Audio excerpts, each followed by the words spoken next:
하나님 말씀 예레미야가 4장 1절부터 10절까지 말씀입니다. 예레미야가 4장 1절부터 10절 함께 같이 교독하겠습니다. 슬프다 어찌 그리 금이 빛을 잃고 순금이 변질하였으며 성소의 돌들이 거리 어기마다 쏟아졌는고 순금에 비할 만큼 보배로운 시온의 아들들이 어찌 그리 투기장이가 만든 질 항아리 같이 여김이 되었는고 들깨들도 젖을 주어 그들의 새끼를 먹이나 딸 내 백성은 잔인하여 마치 광야의 타조 같도다. 젖먹이가 목말라서 혀가 입천장에 붙으며 어린아이들이 떡을 구하나 떼어줄 사람이 없도다. 맛있는 음식을 먹던 자들이 외롭게 거리에 있으며 이전에는 붉은 옷을 입고 자라던 자들이 이제는 거름더미를 안았도다. 전에 소돔이 사람의 손을 대지 아니하였는데 순식간에 무너지더니 이제는 딸 내 백성의 죄가 소돔의 죄악보다 무겁도다. 전에는 존귀한 자들의 몸이 눈보다 깨끗하고 젖보다 희명 산호들보다 붉어 그들의 윤택함이 갈아서 빛낸 청옥 같더니 이제는 그들의 얼굴이 숯보다 검고 그들의 가죽이 뼈들에 붙어 막대기같이 말랐으니 어느 거리에서든지 알아볼 사람이 없도다. 칼에 죽은 자들이 주려 죽은 자들보다 나음은 토지 소산이 끊어짐으로 그들은 찔림 받은 자들처럼 점점 쇠약하여 가미로다.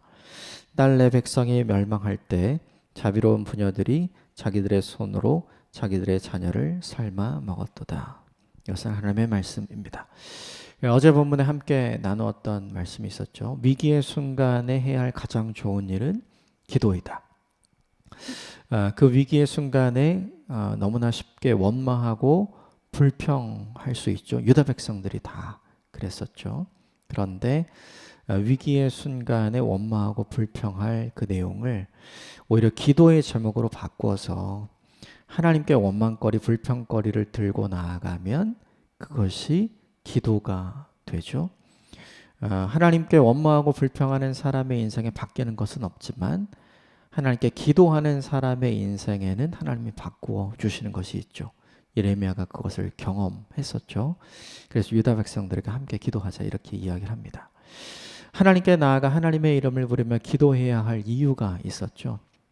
하나님이 그 누구보다 나를 위하시는 분이기 때문에, 그 누구보다 우리를 위하시는 분이기 때문에, 나보다 나를 더 생각해 주시고 나보다 나를 더 위해 주시는 분이기 때문에 하나님 앞에 기도해야 한다 이야기했고요. 또 하나, 우리는 모든 것을 다 보지 못하고 듣지 못하지만 하나님은 모든 것을 다 보고 들으시는 분이기에 하나님께서 가장 공평하게, 가장 정의롭게, 가장 신실하게 가장 아름다운 결과를 허락해 주실 것이기 때문에 하나님 앞에 나아가 기도하자 이야기를 합니다. 위기의 순간이 있고 원망이 들고 불평이 나오는 순간이 우리에게 있는 것 같아요. 그런데 그때 그렇게 반응하지 말고 오히려 모든 것을 바꾸어서 믿음으로 그 원망거리, 불평거리를 바꾸어 기도의 제목으로 삼아 하나님 앞에 나아가는 믿음의 사람이 되시기를 주님으로 축복합니다. 오늘 예레미야 4장의 이야기를 함께 나누는데요. 예레미야 4장의 특징이 있습니다. 두 가지가 대비되는데 전에는 이렇고 이제는 이렇다. 이게 계속해서 반복이 돼요. 전에는 네가 아름다웠지만 이제는 네가 아름답지 않다. 이런 식으로 계속해서 반복이 됩니다. 그래서 1절부터 10절까지의 내용을 쭉 한번 살펴보고요. 그리고 오늘 본문의 내용을 좀 정리해 보도록 하겠습니다. 먼저 1절과 2절 같이 읽겠습니다. 시작. 슬프다 어찌 그리 금이 빛을 잃고 순금이 변질하였으며 성소의 돌들이 거리 어기마다 쏟아졌는고 순금에 비할 만큼 보배로운 시온의 아들들이 어찌 그리 토기장이가 만든 질 항아리 같이 여김이 되었는고 전에는 빛나는 금과 같았다 이렇게 얘기하죠. 그런데 지금은 그 모든 빛을 잃었다. 전에는 보석과 같았는데 지금은 아무것도 아닌 것이 되었다는 의미죠. 또 하나, 전에는 성소의 돌이었어요. 최고의 건축 재료였던 거죠. 그런데 지금은 거리의 돌이 되었다. 예루살렘 성이 다 무너진 걸 보여주는 거죠. 또 전에는 보배로운 시온의 아들들이었지만 지금은 토기장이가 만든 질 항아리처럼 같이 없어졌다. 이 차이가 왜 생긴 걸까요? 전에는 하나님이 붙들어 주셨고 이전에는 하나님이 그 손을 놓으셨잖아요. 이 차이가 그것밖에 없는 거죠. 그러니까 하나님이 유다를 붙들고 있을 때의 모습과 하나님께서 유다를 붙들지 않을 때의 모습이 이렇게 차이가 난다는 걸 오늘 본문에서 쭉 보여주죠. 이것이 계속해서 등장을 하게 됩니다. 5절 같이 읽어보겠습니다. 시작. 맛있는 음식을 먹던 자들이 외롭게 거리에 있으며 이전에 붉은 옷을 입고 자라던 자들이 이제는 거름더미를 안았도다. 전에는 먹을 것이 풍부했었던 거죠. 그런데 지금은 먹을 것이 없어서 사람들이 다 거리에 나앉아 있고 3절과 4절을 보면 짐승들도 자기 새끼에게 줄 먹이가 있지만 지금은 내 자녀에게 줄 음식조차 없어서 우리가 앞에서 보았지만 자녀들이 굶어서 어머니의 품속에서 죽어가는 현실이 예루살렘의 상황이었던 거죠. 전에 있었던 모든 영광을 다 잃어버리게 된 거죠. 7절과 8절 같이 읽어보겠습니다. 7절 8절 시작. 전에는 존귀한 자들의 몸이 눈보다 깨끗하고 젖보다 희며 산호보다 붉어 그들의 윤택함이 갈아서 빛낸 청옥 같더니 이제는 그들의 얼굴이 숯보다 검고 그들의 가죽의 뼈들에 붙어 막대기같이 말랐으니 어느 거리에서든지 알아볼 사람이 없도다. 전에는 그들의 모습이 존귀하게 빛나는 사람 같았다. 보석처럼 빛나는 사람 같았다. 청옥 같았다. 이렇게 이야기를 했지만 이제는 숯보다 검은 존재가 되었고 먹지 못해서 피골이 상접할 만큼 추한 모습이 되어져 버렸다. 이렇게 이야기를 하죠. 중요한 것이 있죠. 전에는 이제는. 그럼 이제 우리가 생각을 해봐야 돼요. 전에는 하나님이 아직은 붙들어 주시는 유다였고 지금은 하나님께서 붙들어 주시는 손을 놓아버린 유다였잖아요.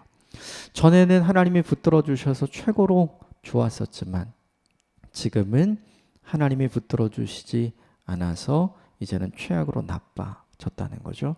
그러면 문제가 하나님 때문인가요? 하나님이 붙들어 주셨을 때는 좋았고 하나님이 붙들어 주지 않았을 때는 나쁘게 됐잖아요. 그럼 사람들은 다 뭐라고 생각하는 거예요? 하나님 때문이다 이렇게 생각하는 거죠. 그게 유다 백성이었죠. 근데 우리가 생각해야 되는 거 있죠. 하나님이 왜 붙들어 주시지 않게 되었는가? 예레미야가 사역하던 시기에 5명의 왕이 있었죠. 요시야로부터 시작해서 시드기야 이르기까지. 그 시간 동안 하나님께서 돌이킬 수 있는 시간을 계속해서 주셨죠. 좀 더 말하면 주전 722년에 북이스라엘이 멸망을 하고 136년 동안 하나님은 선지자들을 보내서 남유다가 멸망의 길을 가지 않도록 계속해서 하나님의 말씀을 들려주셨어요. 기회를 주신 거죠. 그런데 그 기회를 누가 차버리고 누가 날려버렸나요? 남유다 백성이 차버리고 남유다 백성이 날려버린 거죠. 하나님이 도와주시지 않아서 하나님이 유다 백성을 돌보시지 않아서 붙드시지 않아서 버려서 이런 결과가 생긴 것이 아니에요. 유다 백성이 하나님의 말씀을 순종하지 않아서 하나님의 말씀을 따르지 않아서 하나님의 말씀을 수용하지 않아서죠. 하나님이 말씀하신 것이 있죠. 우상 숭배로부터 돌이켜라. 그러나 돌이키지 않았어요. 유다 민족은 하나님만 섬긴 것이 아니라 하나님도 함께 섬기고 있었죠. 사람을 의지하지 말고 하나님을 의지하라고 계속해서 말씀해 주셨어요. 그러나 유다 백성은 끊임없이 애굽을 의지하는 모습을 보여주고 동맹국을 의지하는 모습을 보여주었죠. 유다 백성은 끊임없이 이렇게 돌이키지 않으면 바벨론에 의해서 멸망하게 될 것이다. 끊임없이 예레미야가 이야기했어요. 그런데 유다 백성들은 우리에겐 성전이 있으니 괜찮아. 우리에겐 하나님의 임재의 상징인 법궤가 있어서 괜찮아. 우리는 예배드리는 사람이니까 하나님이 지켜주셔서 괜찮아. 이렇게 생각을 했었죠. 하나님을 제대로 인지하지 못했고요. 자기 자신이 어떤 상황인지 인지하지 못했어요. 그래서 하나님이 선포해 주신 그 말씀의 끝, 그 끝이 있다는 사실을 이들은 받아들이지 못했죠. 가장 큰 죄가 뭔가요? 많은 죄들이 있었지만 유다 백성이 지은 가장 큰 죄는 돌이키지 않은 죄죠. 그런 생각을 해보면 유다 백성들은 이렇게 생각했어요. 하나님께서 우리를 돌보고 하나님께서 우리를 붙들고 하나님께서 우리를 지켜주시지 않아서 우리가 약해져서 망한 것이다. 이렇게 생각했어요. 그런데 그들은 약해서 망한 것이 아니었죠. 그들은 약해서 망한 것이 아니라 악해서 망한 거예요. 악해서 망했기 때문에 하나님께서 그들을 붙들어 주시지 않는 것이고 하나님께서 그들을 돌보지 않는 것이고 하나님께서 그들을 살피지 않는 것이고 하나님께서 그들의 편이 되어 주시지 않은 것이죠. 하나님은 연약한 자를 붙들어 주시는 분이잖아요. 유다 백성이 연약했더라면 하나님이 돌보시고 하나님이 건져 주셨겠죠. 그러나 하나님은 악을 그냥 두시는 분이 아니시잖아요. 그래서 하나님은 결국 예레미야가 경고했던 대로 하나님은 그 일을 진행시켜 가신 것이죠. 그래서 전에는 좋았지만 지금은 너무나 나쁘게 된 거죠. 이것이 굉장히 중요한 메시지가 됩니다. 이스라엘 민족은 약해서 망한 것이 아니라 악해서 망한 것이다. 그럼 우리는 무엇을 선택해야 할 것인가? 하나님께서 돌아올 수 있는 기회를 줄 때 속히 돌아가는 것이 얼마나 중요한지를 보여주는 거죠. 두 번째 함께 오늘 좀 본문에서 볼 게 있는데 오늘 보면 6절입니다. 6절 같이 읽어보겠습니다. 시작. 전에 소돔이 사람의 손을 대지 아니하였는데도 순식간에 무너지더니 이제는 딸 내 백성의 죄가 소돔의 죄악보다 무겁더라. 소돔의 죄가 너희의 죄보다 큰 줄 알지? 소돔의 죄가 너희의 죄보다 작아. 다시 말하면 유다야 너희의 죄가 소돔의 죄보다 훨씬 크다는 거죠. 소돔의 이야기는 창세기 18장에 등장을 하죠. 하나님께서 창세기 18장에 롯의 장막에 찾아가서 아브라함의 장막에 찾아가서 롯이 살고 있는 소돔 땅의 멸망을 예언합니다. 그러자 아브라함이 이제 그 유명한 중보의 기도를 하죠. 하나님, 의인이 50명 있으면 멸망시키실 겁니까? 아니다. 45명은요. 40명은요. 30명은요. 이렇게 쭉 내려가다가 10명. 하나님 의인 10명이 있으면 하나님께서 그 땅을 심판하시지 않겠다. 이렇게 이야기를 하죠. 아브라함의 생각에 의인 10명. 롯의 가족이 있기 때문에 하나님께서 소돔의 멸망을 거두어 주실 거라고 생각을 했던 것 같아요. 이게 결과적으로 보면 창세기 19장에서 소돔은 결국 멸망을 하게 되죠. 멸망을 했던 주요한 사건이 있었죠. 하나님의 천사들이 롯의 집에 방문하게 되죠. 그때 소돔에 살고 있는 사람들이 찾아와서 오늘 온 남자들을 내놓으라. 우리가 그들과 해결해야 될 일이 있다. 막 이렇게 이야기를 하죠. 그러자 롯이 이 사람들에게 악한 일을 하지 말라. 대신 나의 딸들이 있으니 원하는 대로 하라. 이렇게 이야기를 하죠. 그때 하나님의 천사들이 롯의 집문 앞에서 행패를 부리고 있던 사람들의 눈을 가리어서 그 상황을 모면하게 하시지만 결국 심판하게 하시죠. 결국 생각을 해보면 소돔의 죄가 무엇이었는가 정리를 해보면 소돔은 나그네와 외부인에 대한 강포함과 폭행이 아주 극악했어요. 나그네를 선대하는 마음이 전혀 없었던 거죠.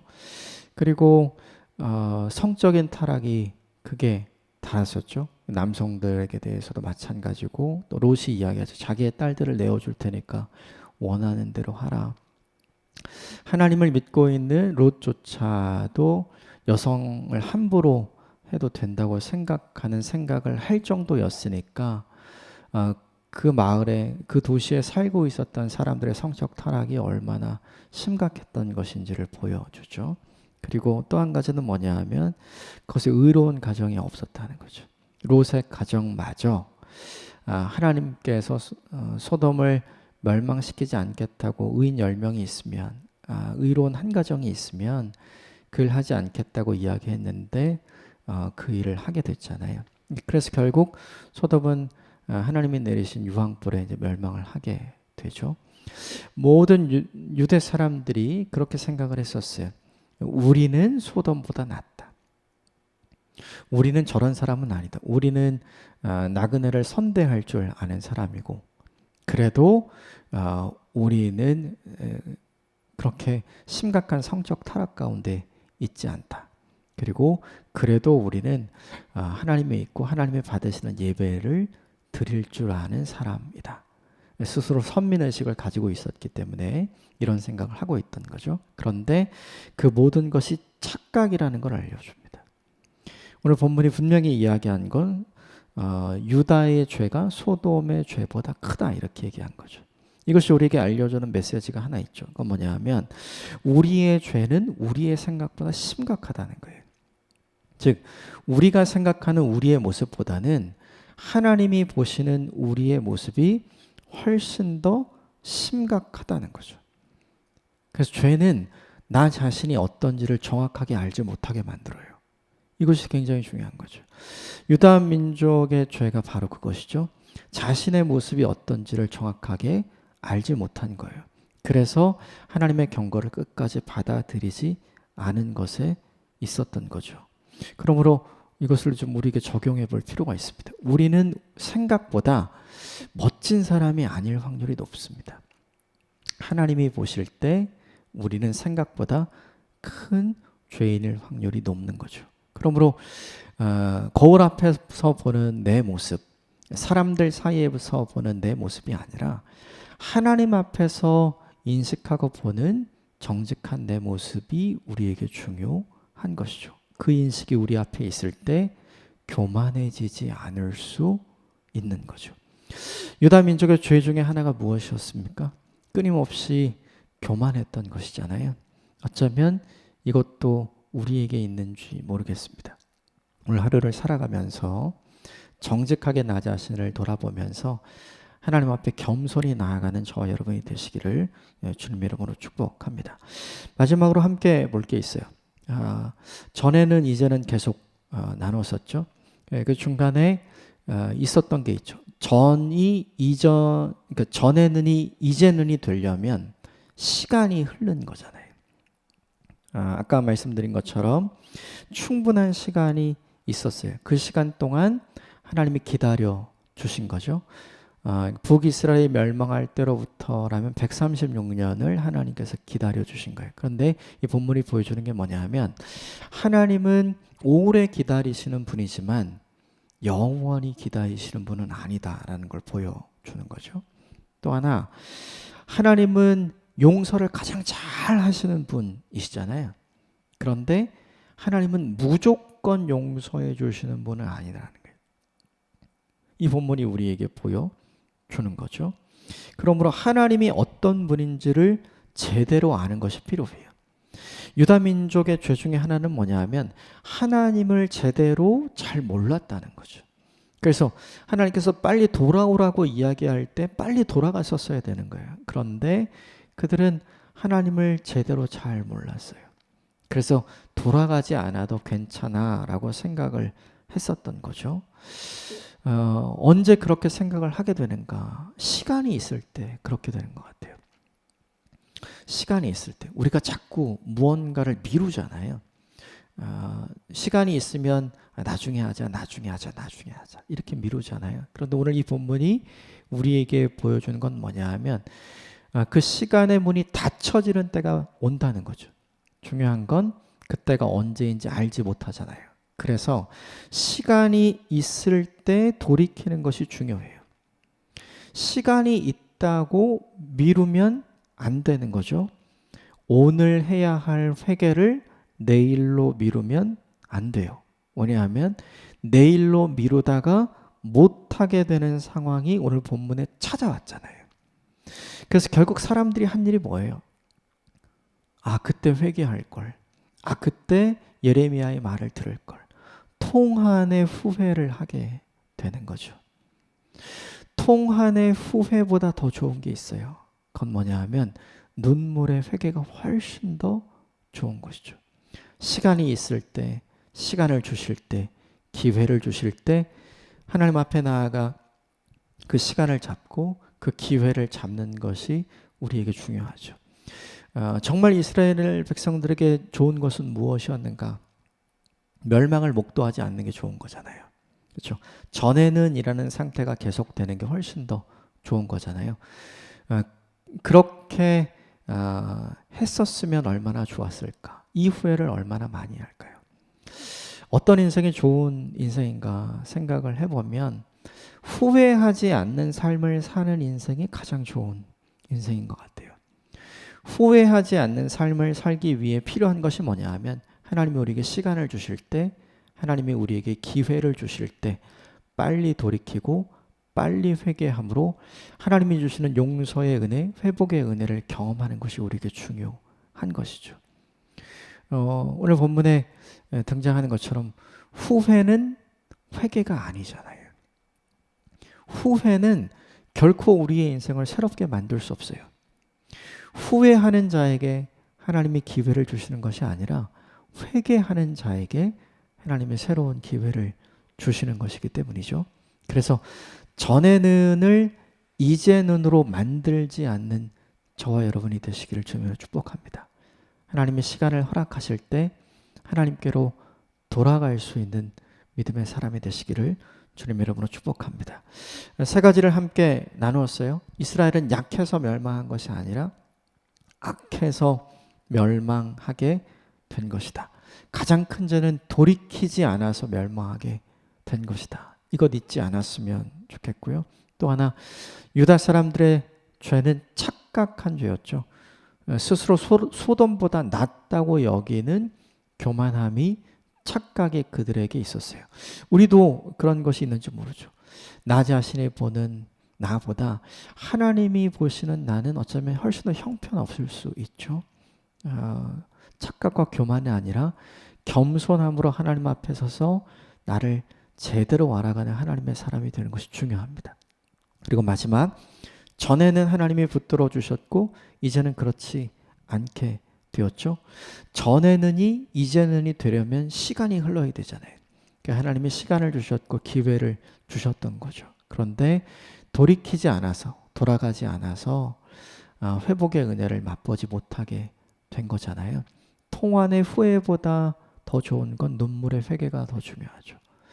하나님이 기회를 주실 때 돌아갈 줄 아는 하나님의 사람이 되는 것이 훨씬 더 중요합니다. 이것 잊지 않고 우리 인생에 후회함이 없는 인생을 살게 되기를 주님의 이름으로 축복합니다. 함께 기도하겠습니다.